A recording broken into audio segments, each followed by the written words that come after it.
Kufuatia kifo cha mwanamitindo Ashley Robinson, jeshi la polisi Tanzania limezuia pasipoti ya Joseph, huku wakimhoji kufuatia kifo cha mpenzi wake huyo ambaye ni mwanamitindo wa Marekani. Ashley mwenye umri wa miaka 31 alifariki akiwa likizo huko Zanzibar akiwa ameambatana na mchumba wake Joseph mwenye umri wa miaka 45. Taarifa zinaeleza kuwa wawili hao walikuwa na mgogoro kabla ya tukio hilo, hadi hoteli waliokuwa wamefikia kuwatenganisha kwa usalama wao.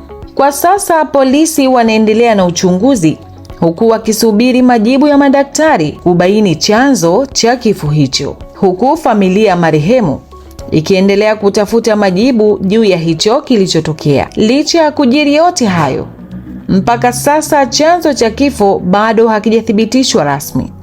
Je, unafikiri ni nini kinaweza kubainika?